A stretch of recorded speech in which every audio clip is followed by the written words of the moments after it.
鄉親好，歡迎收看全民台會，我係王小琪。大家看到到倆點情嘅安步西跳，倆個憧憬係唔係動有氣氛咯？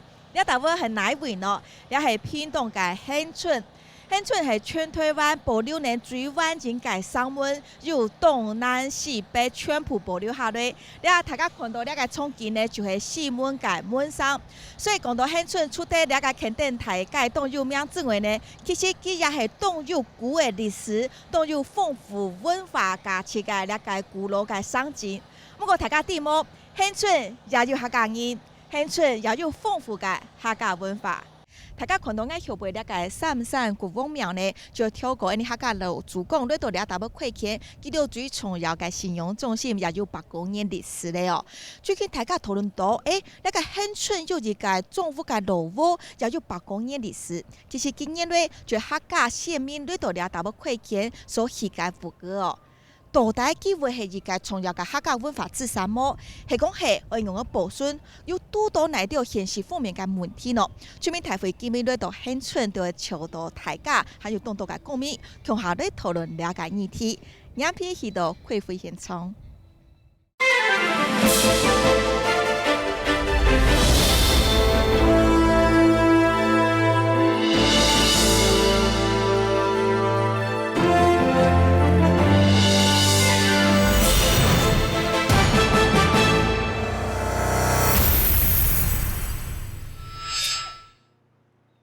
好，你下大家都聽聽講跳嚟到開會嘅現場了哦，到倆啲啱啱嘅時間，嗱鄉親湊到內內，為強下啲關心，呢恆春半島那個客家文化嘅議題。提前為大家紹介裏邊，提為你紹介係屏東人客家事務處嘅處長陳麗萍，請處長你好。主持人，所有鄉親大家好。歡迎。提為呢邊你紹介係屏東人政府文化處嘅副處長曾龍陽，曾副處長你好。各位鄉親大家好。第三位呢邊呢紹介呢度恆春嘛，恆春警界大家總警長盧玉棟盧鎮長。主持人好，大家好。第四位呢邊呢，當講到台北下來，佢係台灣嘅文字嘅教授哦，紹介嘅係台北教育大學的教授蕭文傑蕭教授。主持人好，大家好，謝謝。歡迎，客家現場，呢無論係恆春菜題，也係暴力，也係呢個慢酒嘅客家鄉親，大家好，屏東嘅恆春半島，大家提前可能想到嘅係墾丁，其實呢個墾丁嘅名啊，也有客家嘅淵源哦。先透過下邊嘅樣片，你好好地了解呢個古色古香嘅百年古鎮，呢個小鎮，到底有哪條客家嘅人文遺跡？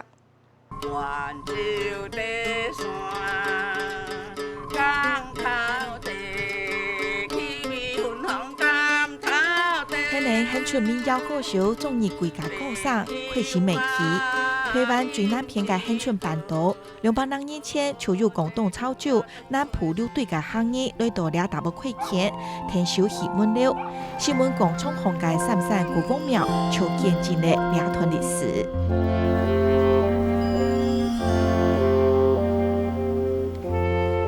西路穿過兩片嘅竹林，就看到一座看起來富有歷史古嘅老屋。佢起好240年咧，整條嘅西係非常安靜，除咗動有老師妹，也特別注意到呢個屋嘅體色就係冇污染。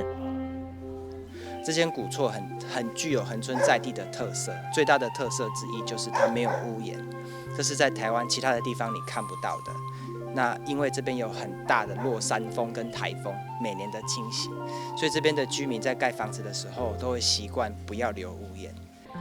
政府嘅會計組係從福建種酒類嘅，老玻璃相種嘅行業都算係強種，因為地理條件冇強用，恆春嘅客家建築老其他嘅為所都冇強用。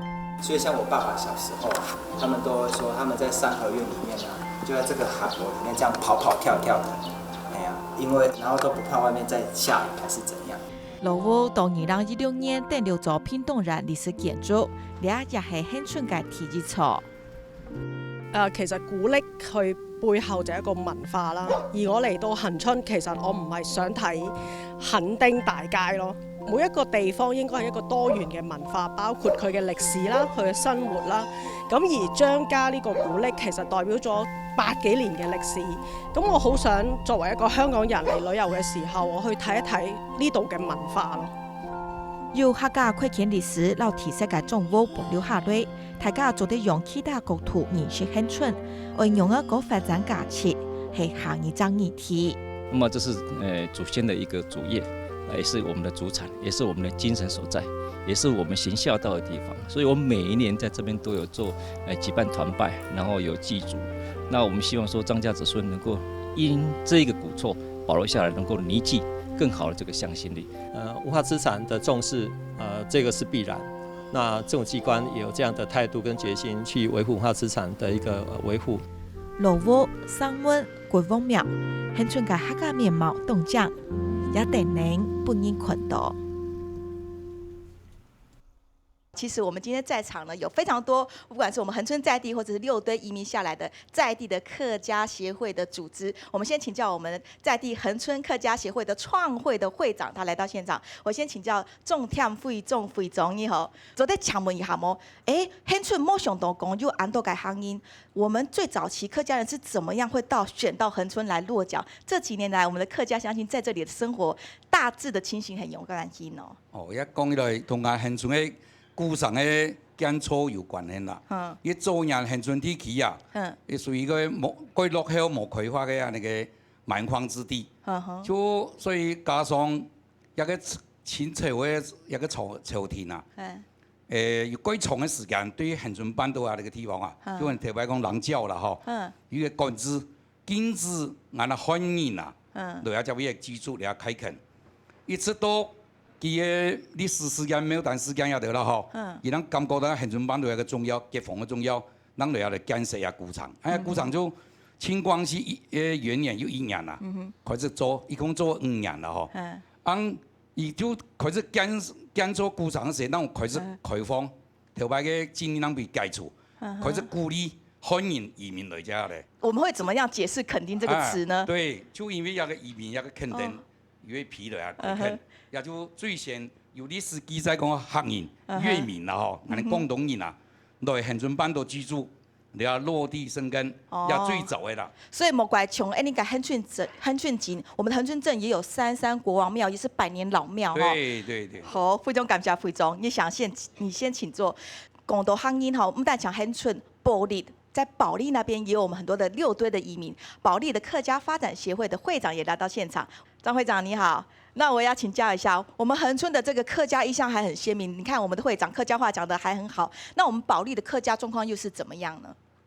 我们保利客家呢是从六堆过来，姓钟了，竹田啊，是我们姓张的，竹田下来的，还有嘎东哦，姓杨的，还有那个姓古的，可能是美容嘛，美容下来，我们下来已经100-200年了，100-200年有了哈。对啊，都大概7世嘛，7代啊。那彼此在保利之间，现在客家话还能通吗？现在我们正在学了，我们在鼓励我们一定要学啊，所以我带头我去学。张会长，你今年贵庚啊？我33年次嘛，70多岁，从现在开始学客家话。我参加过认证了。哇，恭喜恭喜！是认证了。好，非常好，先谢谢会长，会长请坐。处长，你可能要向庆动等音箱哈。记得虽然讲已经头发斑白了，不过仍然要把他们的客家母语找回来。其实而家語言部分是提重點，所以頭多談到歷史狀態講也部分佢咁通。曾經時咧教學其實藝術啲玻璃國小已經成日啲客家母語學教，一定見起咗客家話歸來其實恒春唔單止客家話，而成啲文化藝術全部嘅睇啊，佢豐富。佢就對依啲我哋行政單位同部門嚟講，我哋之前唔會判講重點冇重點，而家所有嘅文化全部嘅我哋客家事務處佢當去做重點。尤其就算恒春下然，不過恒春嘅客家人這個能見度在客家事務處規劃仍然是一個重點發展區啦，哈。非常感謝處長。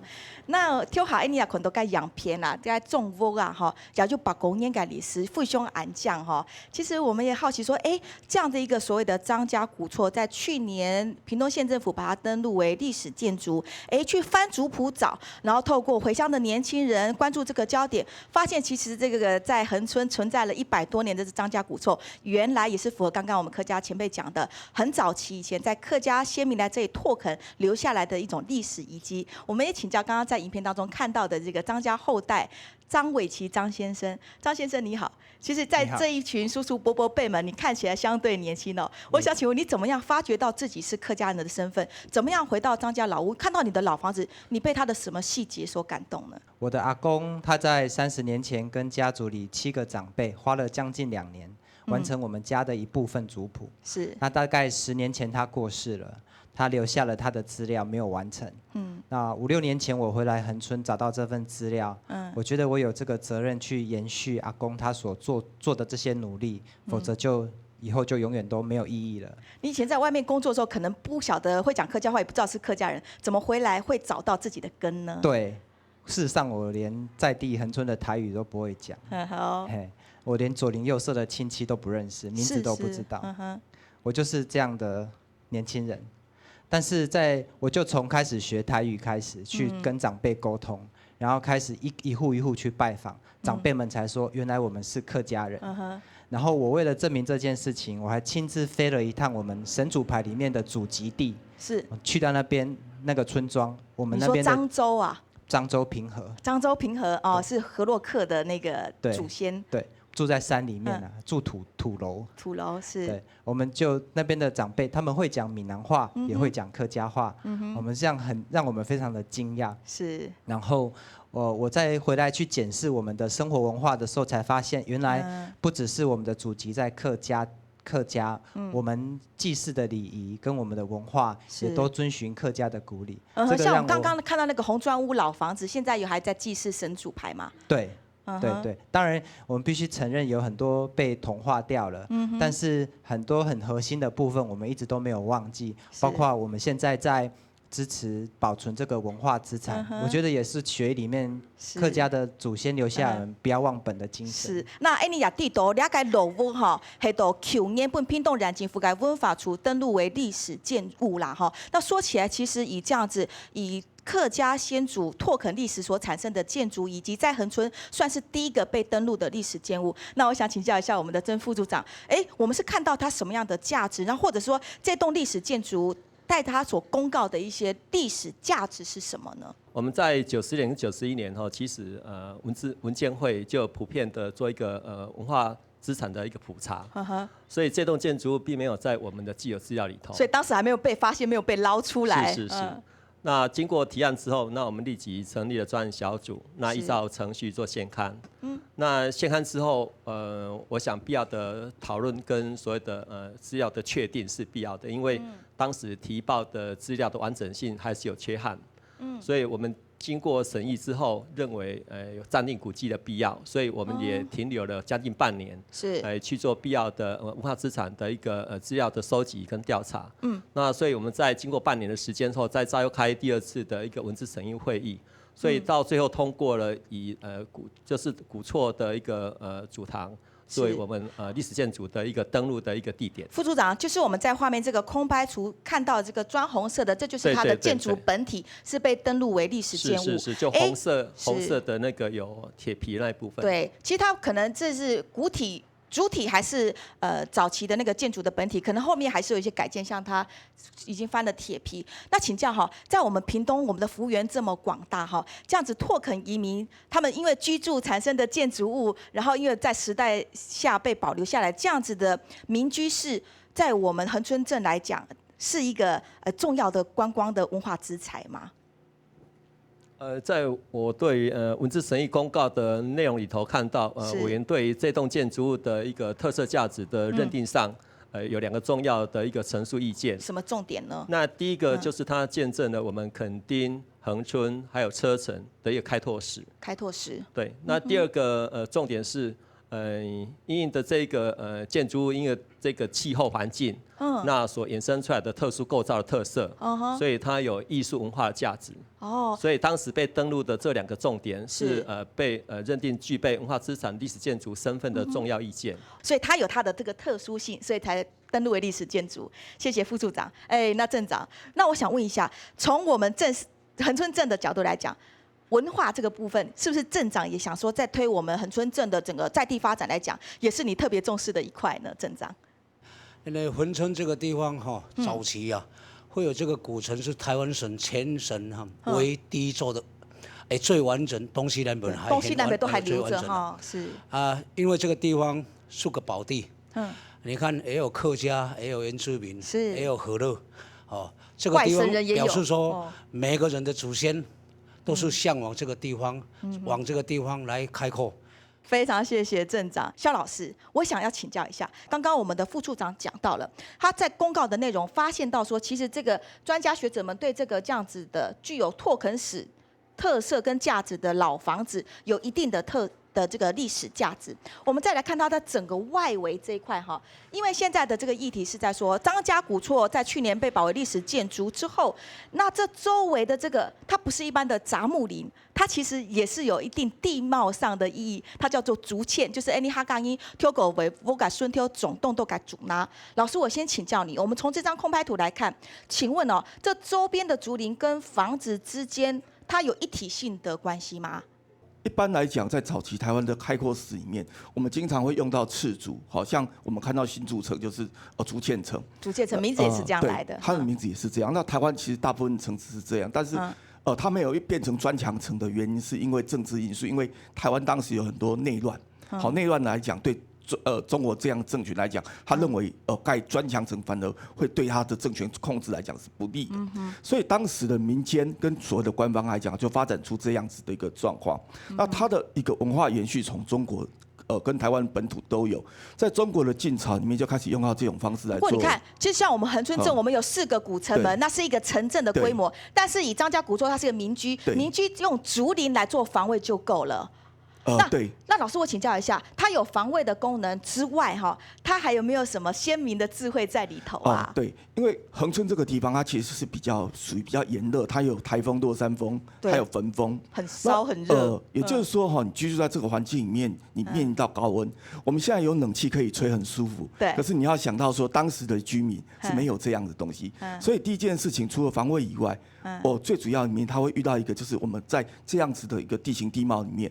这种风这么大的状况之下，我要怎么样在这边可以这样适当的一个居住？要挡风啊。对，所以它的衍生出来的状况就会变成这个样子。是，所以老师从这个您专家角度来看其实你说文化资产的话，这个你就不会把它当作是一个杂木林啦好，现冲线上那边讲到的就系讲，其实两摆因为。张伟琪先生，他作为文资的提报人，同时也是张家后代，在去年呢，也成功的让这个他们的张家古厝有100多年这个拓垦历史的古厝，在县政府文化处的这个登录下，已经变成历史建物。那不过呢，从这个提报人是希望这个文资的身份能够扩大它周边的这个竹林，也就是刚刚老师提到的这个竹堑它具有一定的意义。那所以在这个议题的发酵上，是希望这块地方是不是能够将来在这个文资身份的认定上，可以更加的扩大，然后可以更完整的保留这一个区块。两个问题又产生部分的争议，你先跳过下半个样片先来了解一下，两个争议到底系嘛？该怎个继续来讨论？保留竹堑，保留竹堑。秋天老屋政委，中午后团议老温时团体，负责为进一步保留示威嘅主拿，张算系环境保存客家风味性建筑嘅传统景观。不过部分主拿嘅提出是强烈反对，也带来抗议嘅态度到现场，甚至发生了双向冲突。我不抗议，我们刚刚没有去影响到你们哦。你是没有权利的人。你凭什么？警察呢？你凭什么？警察呢？阮这是大家的，不是伊个人，因爸爸、因阿公、因上的。其中唔希望私有土地变作的文字摧残，都受到使用的限制。我们经过鉴界之后啊，在我们的土地要整地的时候，这个张伟奇啊，百般阻扰。我甲大家报告啦，啊无这个代志啦，真正的防御性的时候，你应该4颗连盾拢围起来，你敢围这边来做防御性吗？那边都没有防御吗？政府提建嘅保留老正义案呢，也引起了中央的关心。立法委员邱和时、老文化部还有屏东县政府就实际行议令宣传政府，成为深度大合嘅对策。不过，过一摆引起反对人士嘅对抗。啊无你物件你摕出来我看，你物件我摕无出来看，你逐工你就踮遮气气楚楚的，一直走来走去，我住在遮我算啥？你干嘛尊重我这大人哈？我现在几乎每天就像动物一样啊。然后你只要随随便便你带个人来，你有没有问过？你也没有问过我啊。它确实是恒春保存最完整的一栋民居，应该要用所有的力量把它保留下来。而且现在在整个市地重划会影响到它竹堑的部分，只有100多坪，政府只要稍微用一点心哦，以我做过文化局长，现在文化立委的身份，它是可以画龙点睛，是可以有办法解决的。本单点情嘅老屋因为动体持盘土地重划案，都本唔盘得嘅政府人争取保存下来，又因为上嘅通知保存示威嘅主那提建，才受到某强用意见出现嘅反对，恒春政府嘅文字正义案呢，都变得更复杂。古厝的本体其实在之前的文字审议已经把它列为历史建筑。那目前那个张伟奇先生他是把外面的景观的部分又另外再提报文化景观，那我们也受理。那现在就是卡在这个土地所有权人的权利，但是这个我们其实是可以协调的。如果把它划入古迹的话，那我们这个私有土地的话，我们可以以公家的，就是依照市价政府来征收。老屋要加设示威嘅主那体貌要加设么？係講建築老提建係一體嘅強用重要，該地方政府係咪會出面呢？其實針對恆春彰屋作為一個文化資產，還有它周邊的這個竹堑，要不要納入一體保留，在地方上形成一個公眾的議題，大家來討論它，呈現兩個比較在立場上分歧的兩方哈，一個就是保存，一個可能就是相對反對保存哈。可能去台提嘅捆翻很白個hin，保存的張家後代呢，他們會認為說，這是維護重要的客家文化地景嘛哈，所以它是客家先民基於防禦防風，剛剛的教授都跟我們講，甚至為氣候整個調整的設計，所以完整保留才有價值，就是包括那個已經被指定為歷史建築的老房子，跟周邊總共是1000坪的這個竹堑，也應該把它一併保存才是完整的地貌。那但是相對反對的意見是提到說，其實呢那個房子外圍的竹林呢，它是私有財，所以呢以現在這樣子竹林的土地持分者眾的情況之下呢，大家的內部意見如果沒有統一，如果說現在要來再進一步的有提報人再把它提報成文化景觀，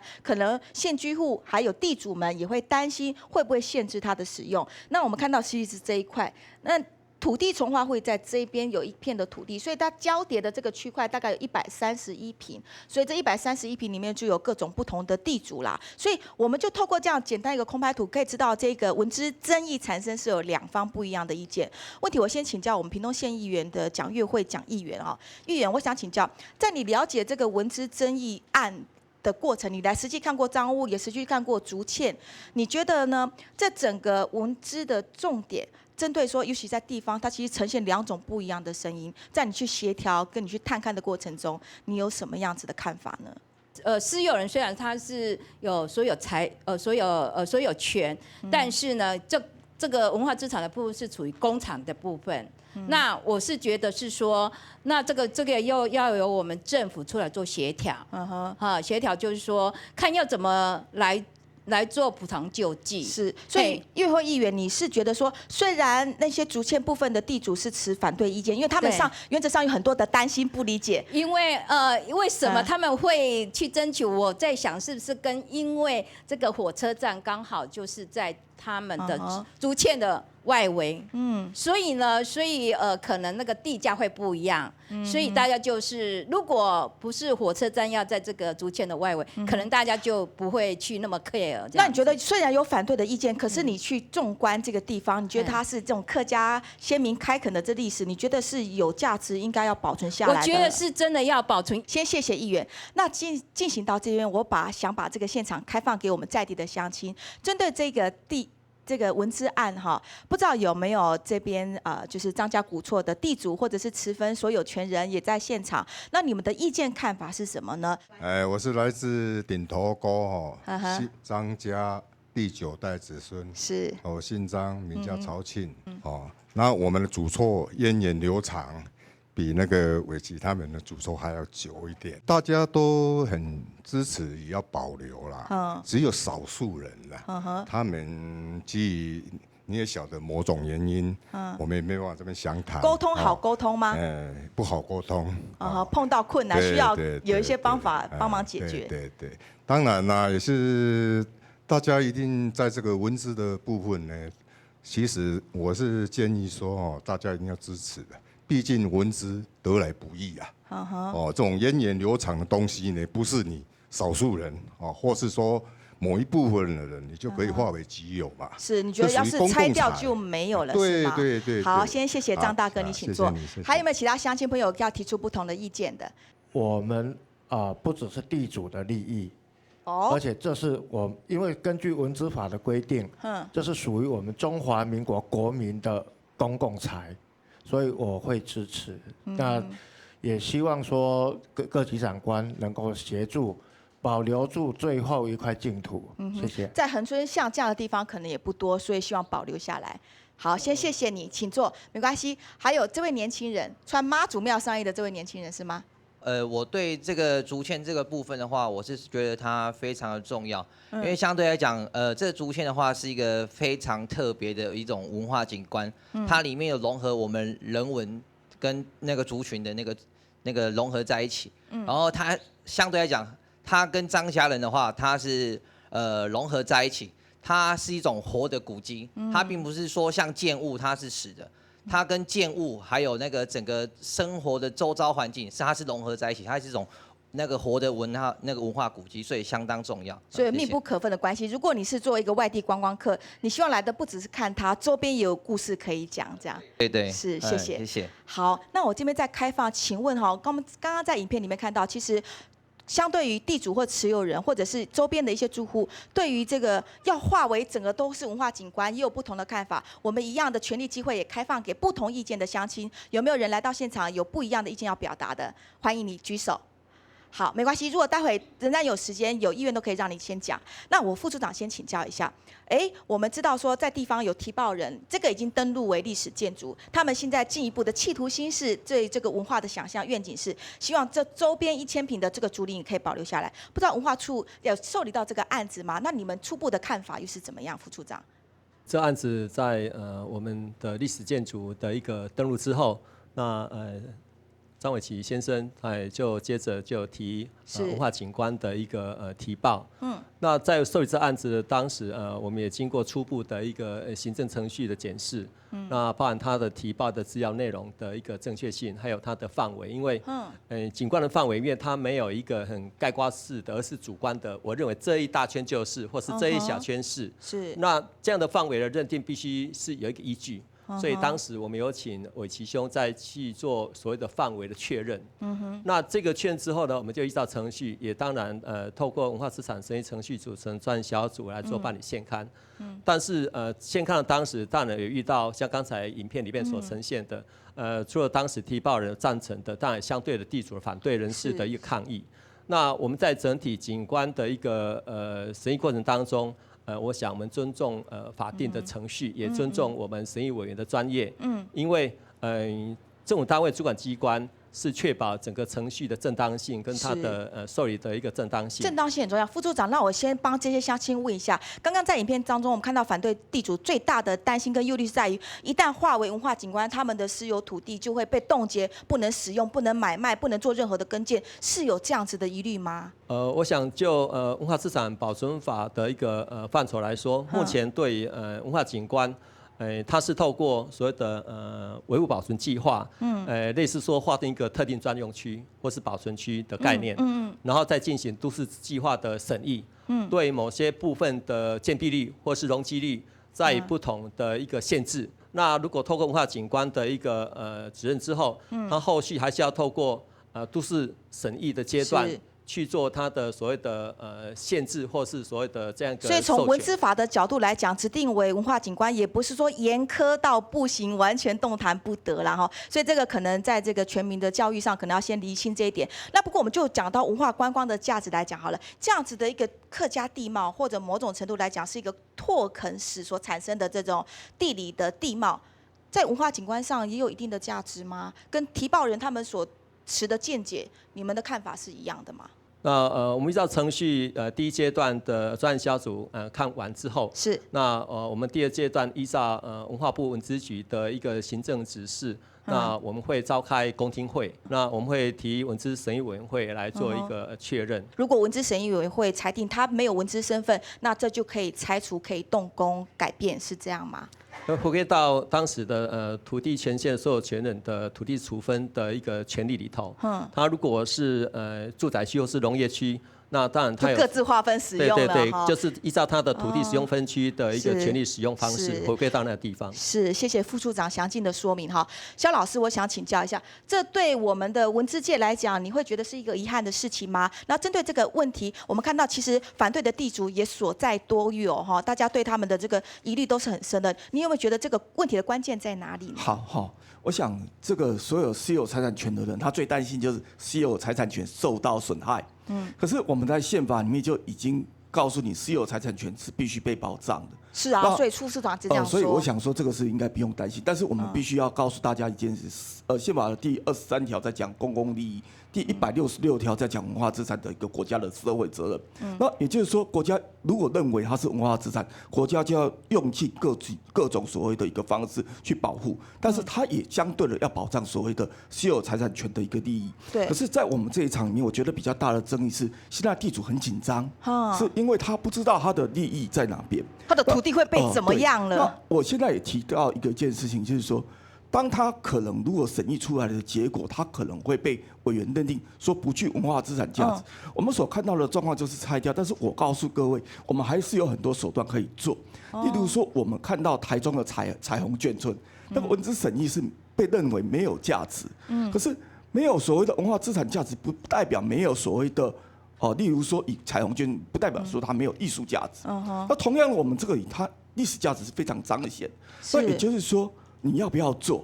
如果你要做，你就会用都市计划的手法，或是所谓的其他各部门的手法，我们来把它达成这样子的目标。刚副处长其实有提到，这个文化资产的价值性与否，可能公说公有理，婆说婆有理是不够公平的，还是要回归到专业评审委员的审议机制。那针对这样说法呢，当提报人的见解跟文化单位或者是文资审议委员的委员见解不一样的时候，到底这个举证的责任，来证明它很有价值的责任，是提报人的责任，还是公部门本身应该来教育民众说它是不是重要的？什么叫做文化景观？好，那我们就看到文化景观的标准。文化景观的登录标准，第一个叫做表现人与自然互动具有文化意义。那第一条，我们就来看第一条。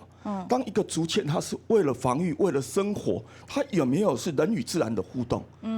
我想在座应该都很明显到它这样子的一个意义。那第二条讲到具纪念性、代表性或特殊的历史文化、艺术或科学价值。那刚才处长也讲到，它有具有所谓的历史意义。那其实那个吴处长他也觉得说，非常具有艺术价值。那另外就是具时代或社会意义。我想开拓史的状况不就在讲这件事嘛？那另外一件讲它具罕见性。那我想这只要4件符合1件就可以了。是。我想文化资产的论述不是公说公有理，婆说婆，而是说我们的标准在哪边。那我想请问一下提报人张伟琪张先生，刚刚在影片我们就看到，其实这个问题可以分成3个层次的，一个可能是张家内部自己有没有做到沟通哈，到底对这个大家意见能不能够统一；再来是周边对跟从化会牵扯到会有一些重叠的这个区位，跟自己外部的沟通，然后还有在对公部门对于这个文资身份的认定。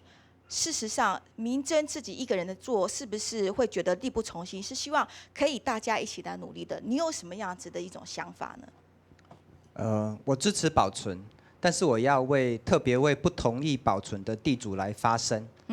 我觉得他们的声音非常的重要。今天换作是我是土地所有权人，有一天突然来了一群人说我们家要做古迹，从此以后我不能怎样就怎样，我也不要。在文资法第9条，它有提到，主管机关应尊重所有权人的权益，并提供专业咨询。但是我们看到刚刚的影片当中，很多的不同意，他已经表达了，他认为他的权益是受损的。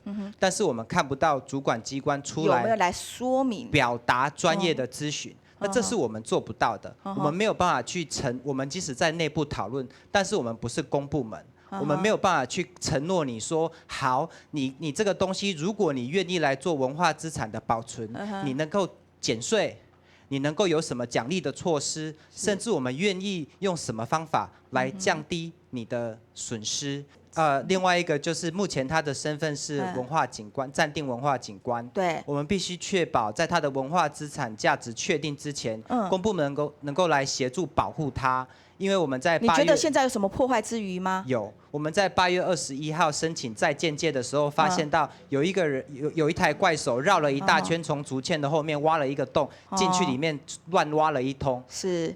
所以我们需要公部门在这个部分可以协助我们。是，先谢谢维奇先生，你先请坐。副组长那2个问题请教一下了哈。第一个就是我们有没有主动来对这个不同意的地主，或者是他们有疑虑问题的民众来做文资上的权利义务的说明，让大家对这个资讯更了解。那再来第2个，因为他现在县政府已经受理这个提报了哈，那以适用暂定古迹的做法是不容，就要冻结现场，不能有一些太大的破坏。那张伟琪先生提到，在地方上他们会有这种受到破坏的疑虑，文化处这边的回应。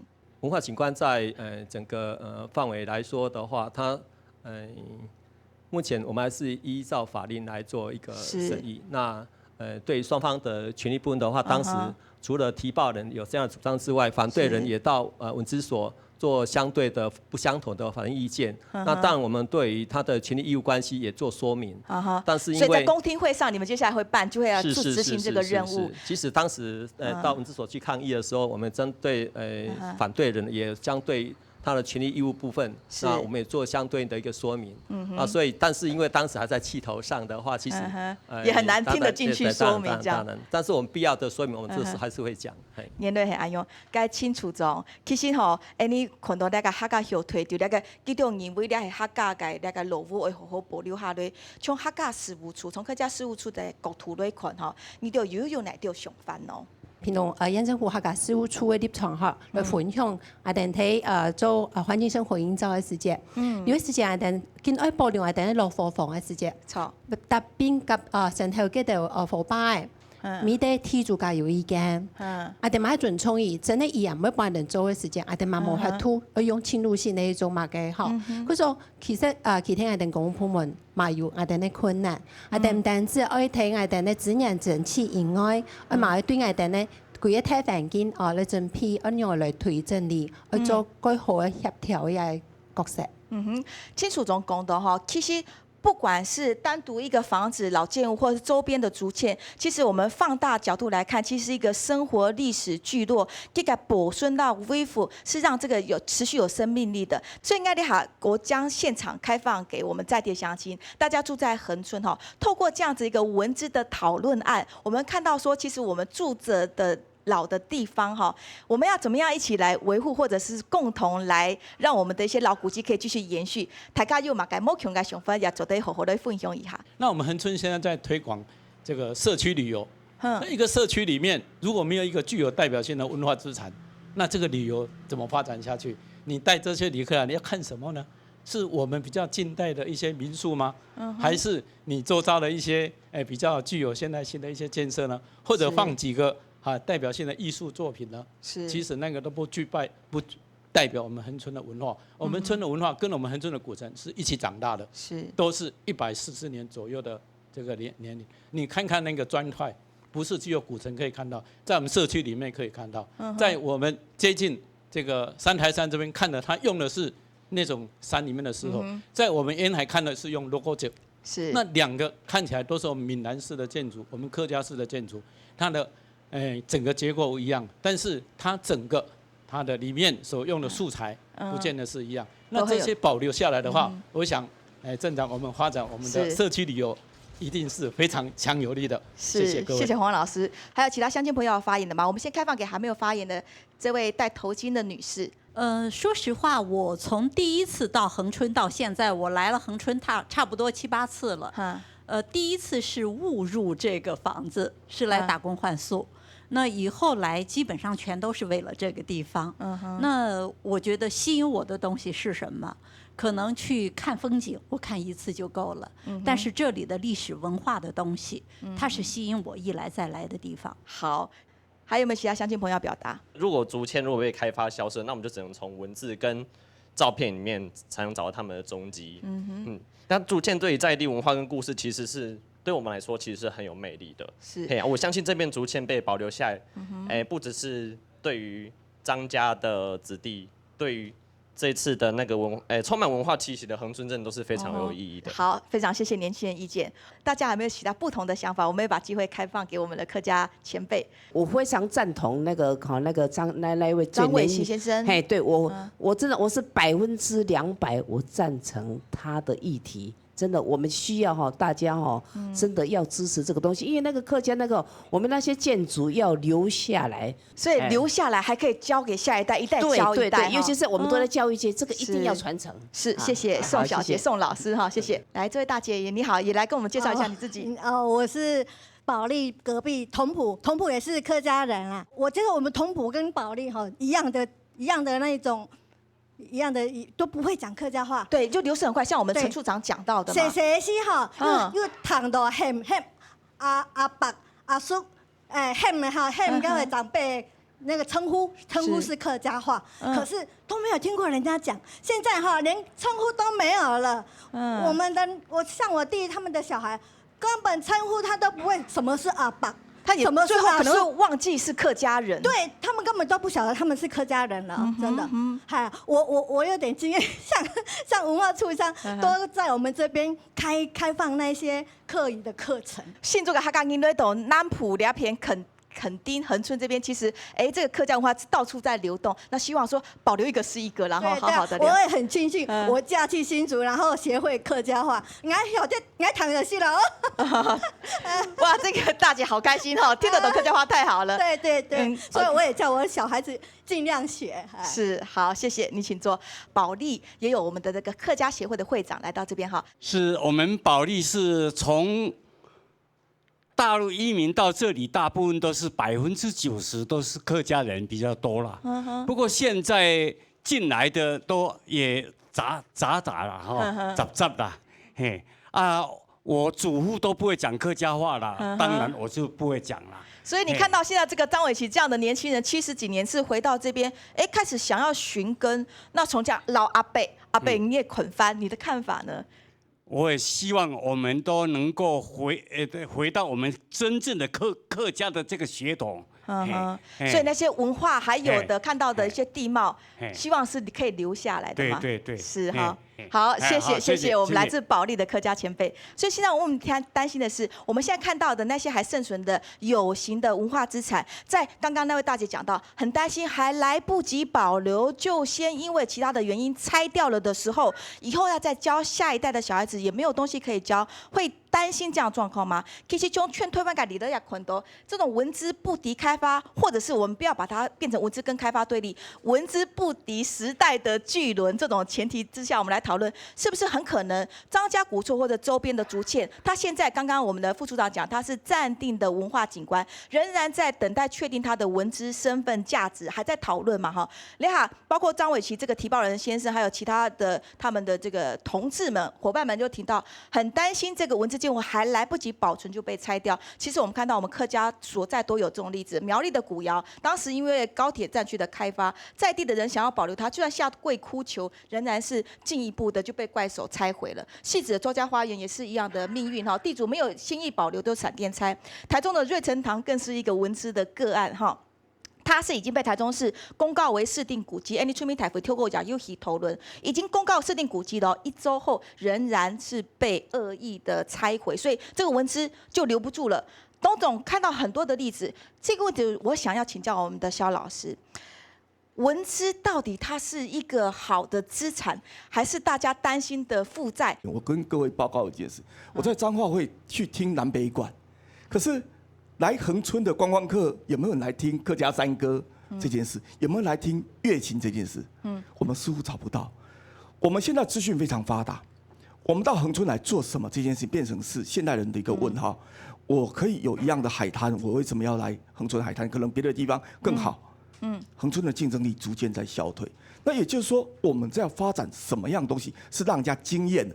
也就是说，你要发展说，只有我恒春有，别的地方没有。那我们可以看到张家古厝区有这样的特色，在来恒春，我想一般的观光客很少人去看梅花鹿，很少人去看鹿蟹。刚才我们在讲到生态保育的，早期我们会去打灰面鸠，现在灰面鸠变成观念已经翻转了，要保护了。观光财嘛，所以我们把环境、生态、文化保护好，就在讲这件事。我们的永续才在这边。那也就是说，政府在这边他必须要提供一点想象，必须要有一些很积极的措施。我其实也要回应一下刚才我们的那个曾处长，我们可以看到文化财里面，他刚刚讲到是暂定文化景观这个问题。彰化的暂定古迹现在只要一暂定就立一个牌子在那边，为什么？因为怕人家拆掉。那可是我们的在张伟琪这个案例里面可以看到，他公告暂定文化景观，可是没有做任何动作啊，没有保护措施，都没有措施，没有，至少你要立一个牌子在那边，你没有立。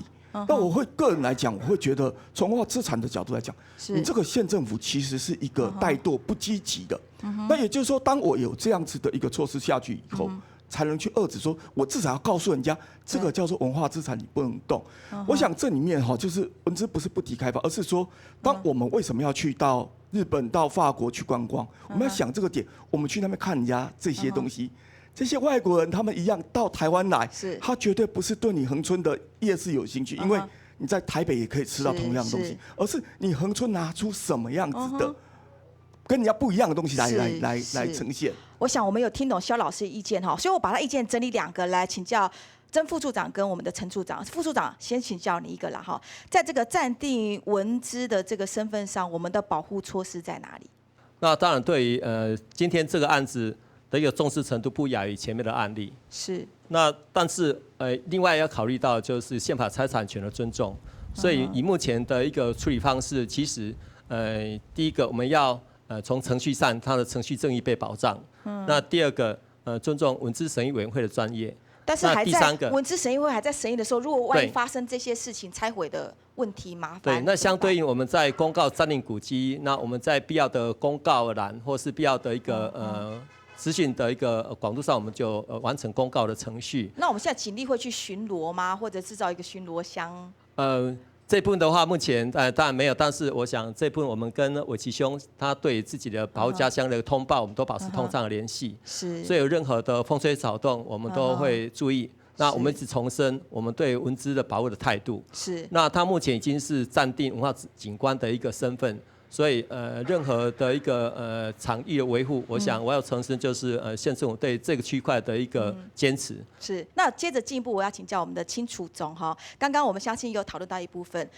只完全仰赖公部门来做也还是不足，有时候民间的力量可以自己来整合，针对整个生活的聚落。其实看也看事情，比如讲啊，等今天部分啊，等咧台湾体操诶活动，又係聽等就是五溝聚落這部分，全部係咧甲老人家，甲差唔多係780歲，780歲啊，等見搖喐啊，等咧後生嘅呢批問題喺交通當中，老人家每天會相信啊，等後生嘅可以有一番咁嘅作為。因為講啊，接觸開放先甲打開來，那塊土他甲搶下來，報上啊等家鄉特別一片土地。其實我感覺好多小高叔講冇唔錯，啊等生態同人文，當然一定要去家唯一。好，比如講啊等恆春民謠有件事情，恆春民謠除了我等咧古上門以外呢，其實我去家嘛係一啲恆春民謠嘅傳唱者，唔係冇提倡。其實我感覺旅遊世界一種探索，從更加好嚟得特別其他生態嘅行業嚟講，啊等民謠特別啊等文學全部加睇地位。頭都問到的問題，啊等呢隱性怎麼變顯性？是，我覺得所有的琢磨在土地的自信，要看事情佢重要。是，佢說萬有一份开放的心，但是从讲文化传承，传承就变成一个担子的时候，很辛苦，很辛苦。还可能融入在我们的生活当中，融入在自然当中，融入在我们心中。相信大家树看树，一定传得下去。非常感谢张伟琪张先生。我们陈组长提到了哈，土地，我们后人对土地的自信，对自己文化的自信，可以让隐性变成显性。那我想请问，就从我们民间来讲，你们对张家古厝还有周边的竹堑是这么富有家族的认同跟情感，自己民间会想要来怎么做？不管像刚刚曾副署长讲到的，可以往文化观光的角度去出发，你们自己有没有办法来认同维护？包括这周边的竹林也可以好好的来整理，然后也可以试着做导览解说，慢慢有自己的力量也把它整顿起来。对于未来大家的想象，你可不可以也来统整一下大家的想法？文化资产的保存，在现在这个时代，要单纯从一个人比较难。但是透过产官学，就是由学术的单位跟官方以及家族内部的成员一起来合作，它可以发挥最高的价值。我们希望古厝它在获得保存之后，可以融入恒春古城古迹保存计划当中，与恒春古城的发展一起成长。那将来恒春古城的完成，也可以看到在恒春古城之外的北门，还有一个防御型的家财，可以让人家了解到恒春古城的重要性。那这就是它最大的历史教育场域的价值。好，谢谢张伟琪先生他的慷慨陈词哈。那 Jimmy 卢镇长，我们讨论到后面发现，文化观光财是我们恒春的很重要的潜力呢哈。从古城门开始往下延续，我们客家的文化之宝好像也是蛮有亮眼的啦哈。所以最后镇长是不是来谈到，其实刚刚张伟琪先生提到的这种文化联合文化的串联之旅，镇长有没有想过是可以来这样好好来发挥的？文化资产哈是无价的。无价，但是文化资产呢，要充分利用。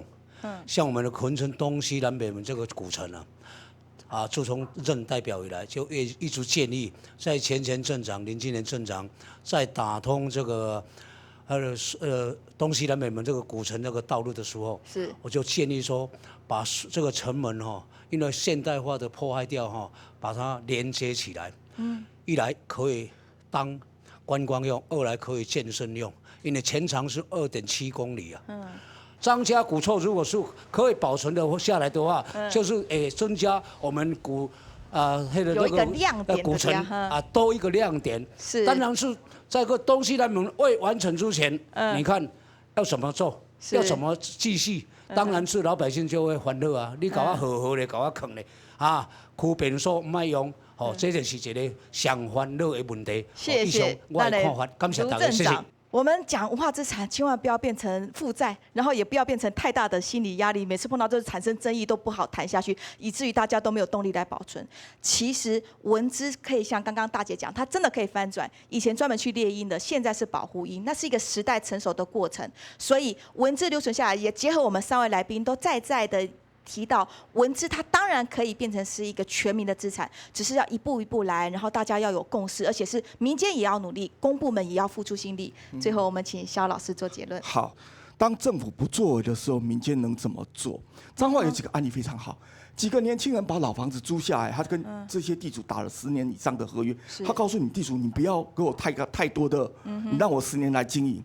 这些地主其实看到一个机会，我不会，但是年轻人会。他帮我把这个文化资产经营得非常好，他也没有指定古迹，可是我看到什么商机，我们看到了所谓的价值以外，又看到了价格，两者兼具。可是当我们用开发的行为去看，我只看到了价格，但是我只能在这一代享乐哦，我们后代是没有的，所以这个是非常重要的。是，谢谢萧老师他一并统整2方的意见官方呢，不止现在的政策工具使用，其实还有很多进步的想法，可以再去创新新的模式。从民间来讲呢，也不只说就仰望公部门来做决策，其实公部门还有很多的方式可以来操作。张家古厝在恒春只是一个文资的个案像是你今日出面台府嘅论坛它系提供大家一个强势，就是讲了解保护文化资产系大家嘅事情。今日出面台府呢，动分析里头很顺快讲，也谈到大家安度嘅意见。今日讨论就先到了了，非常感谢大家收看，感谢大家参加，给你再会，谢谢。